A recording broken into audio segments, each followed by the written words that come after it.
When you see the timeline that Judge McKasey described, America going to Tehran, and then shortly thereafter, the absolutely despicable, unspeakable violence visited upon those democratic, freedom-loving people in Camp Ashraf, you cannot not be affected by it.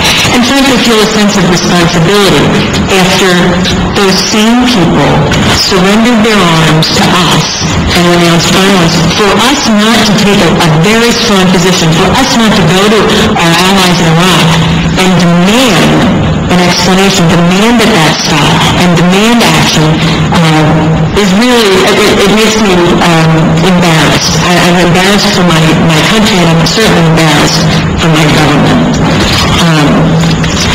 The other thing that I would say, one thing that hasn't been spoken about, I am sensitive to this because of my responsibilities in the White House, is I frankly think as part of the delisting process, one of the things that will enable or open the potential for is permitting NK leaders who are outside of Iran to get visas and come to the United States. Those people ought to be able to come here and speak about the atrocities. They ought to be able to speak about the human rights abuses and what's happening inside Iran to those advocates for democracy and freedom. And they ought to be able to be their own advocates. But they are entitled to make their own case, both before the American Congress and the American people, to raise money, to raise support, and to raise awareness.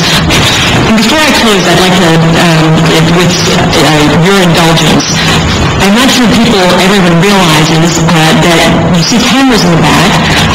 We will eventually be broadcast inside Iran and Camp Ashraf with translations. And so I would like, just for a moment, if you'll indulge me, to speak to those who will watch us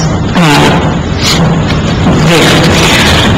I'd like to talk to the women who are there in Camp Ashraf and in Iran, especially to the young women. There are wonderfully strong, courageous women in Camp Ashraf. Over 1,000 women are there. They will pass these stories to their children, but talk about it. You will be inspired by the stories of the history that your mothers and grandmothers can tell you. Thank you.